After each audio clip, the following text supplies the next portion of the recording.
président. Pourquoi avez-vous voulu être présidente? Ah, pourquoi ai-je voulu être présidente?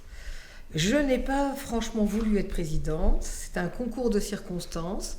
Lors d'une réunion du conseil d'administration l'an dernier, eh bien, l'ancienne présidente avait démissionné de sa fonction. Elle nous avait dit qu'elle ne voulait pas repartir. Et puis, personne ne souhaitait être président. Alors finalement, il fallait bien que quelqu'un y aille. Donc, j'ai proposé de le faire pour un an, afin de voir un petit peu en quoi ça consistait d'être présidente du centre social. Aimez-vous votre métier? Mon métier. Alors, je ne travaille plus, si tu veux, à l'extérieur, mais être présidente du centre social et culturel, ça n'est pas un métier. C'est une fonction que l'on fait en étant bénévole. C'est-à-dire qu'en devenant présidente, eh bien, j'essaie de faire tout ce que je peux pour mieux faire connaître le centre social et culturel avec la directrice, et puis aider la directrice et puis tout le personnel qui travaille au centre, afin qu'on puisse faire le plus de projets possible. Depuis combien de temps vous êtes présidente? Alors, je suis présidente du Centre social et culturel depuis le mois de juillet 2010. Donc, ça ne fait pas encore tout à fait un an. Quelle différence faites-vous par rapport à la directrice et vous? Alors, quelle différence? Oh, disons, c'est une très bonne question. Alors, la directrice et moi, eh bien, nous sommes, si tu veux, un duo, une équipe, pour travailler vraiment ensemble. On a des rôles qui sont tout à fait complémentaires. Et le rôle de la présidente du centre, c'est vraiment de tout faire pour faciliter le travail de la directrice.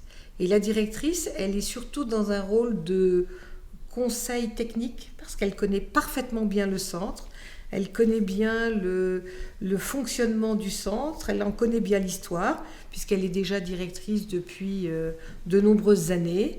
Moi, j'arrive, donc j'avais beaucoup à apprendre aussi en regardant la façon dont elle travaille, en écoutant aussi tout ce qu'elle avait à me dire sur l'histoire du centre.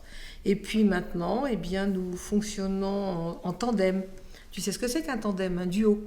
C'est-à-dire qu'ensemble, eh bien, on va voir les élus politiques du secteur. Parce que le gros problème du centre, c'est que pour permettre au centre de vivre bien et de faire de nombreux projets, eh bien, il faut faire rentrer de l'argent. Il faut obtenir des subventions.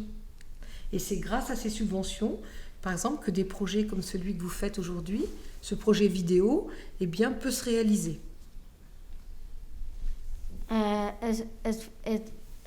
Faites-vous plaisir en étant présidente? Si je me fais plaisir, c'est ça ta question? Eh bien, écoute, je vais être très franche avec toi. Je suis arrivée avec beaucoup d'interrogations pour savoir réellement ce que c'était qu'un centre social et culturel. Et puis, eh bien, au fil des mois et des semaines, j'ai découvert des gens extrêmement intéressants, que ce soit parmi les salariés, que ce soit parmi les bénévoles, parmi les membres du conseil d'administration, parmi les adolescents et les enfants qui fréquentent le centre. Et je trouve que c'est très très intéressant parce que le centre, dans une ville comme Revigny et dans un territoire intercommunal comme la Cauparie, eh bien, c'est une structure qui est très très importante. Parce qu'ici au centre, on accueille tout le monde de la même façon. C'est un des grands principes du centre social et culturel, c'est le principe de l'égalité. Tous ceux qui ouvrent la porte et qui souhaitent venir au centre sont accueillis de la même façon, sans aucun a priori et sans aucun préjugé. Ça, c'est un rôle essentiel du centre. Permettre à chacun de venir ici pour rencontrer les gens, pour dialoguer, pour faire quelque chose ensemble. Et un des grands objectifs du centre, c'est de permettre à toute la population, à tous ceux qui viennent ici, de mieux vivre ensemble, en apprenant à se connaître et à respecter les différences de chacun. Qu'est-ce que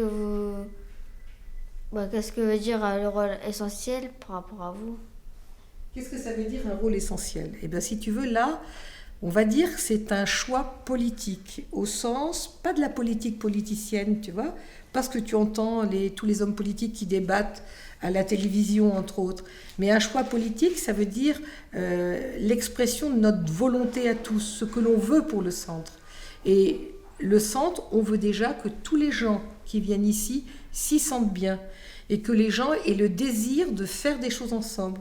Tu vois, par exemple, bientôt, il va y avoir la fête des voisins. Et autour du centre, on va rassembler tous les habitants du quartier qu'ils souhaitent pour partager un repas.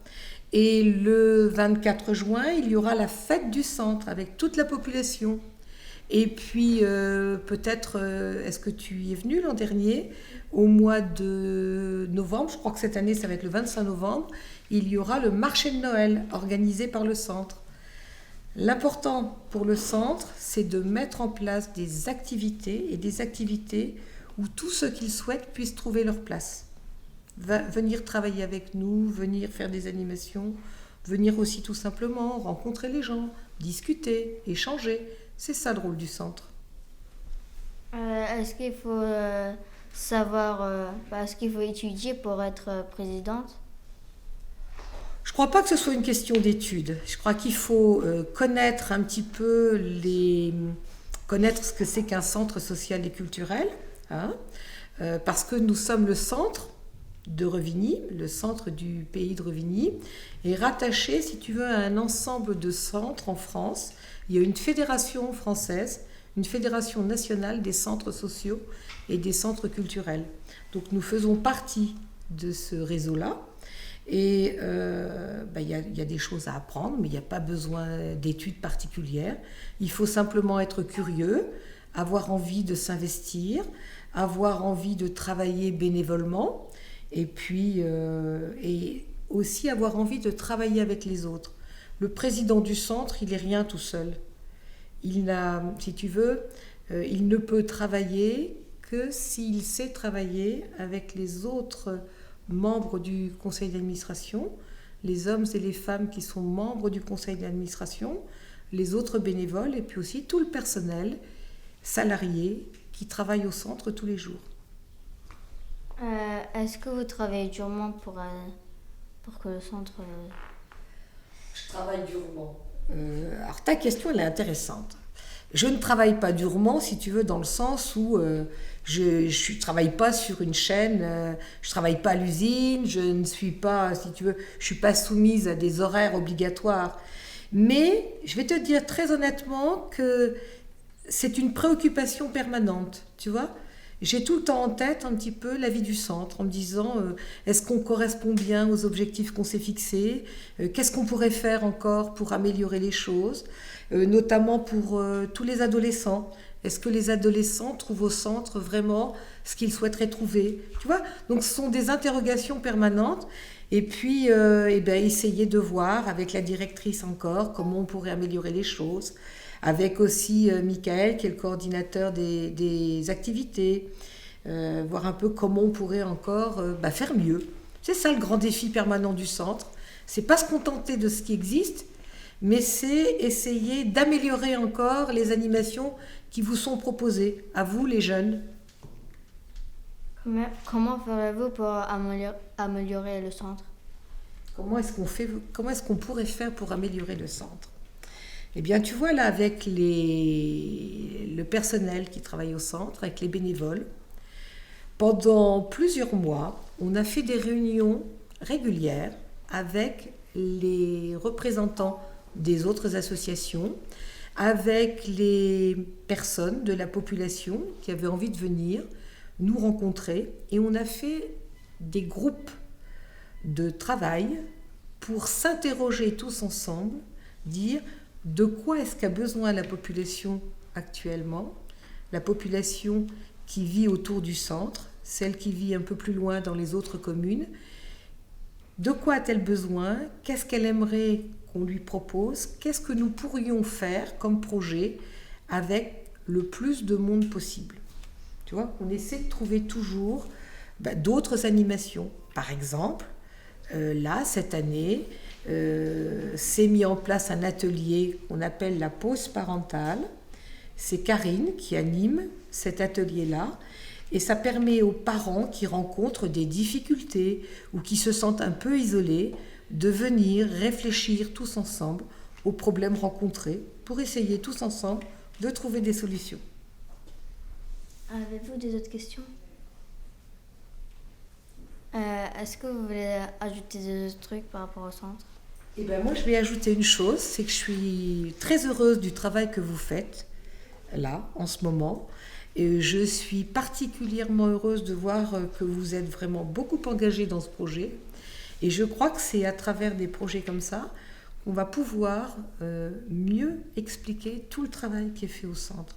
Alors moi, je voudrais tout simplement, au nom du conseil d'administration, vous remercier pour ce beau projet vidéo que vous êtes en train de réaliser.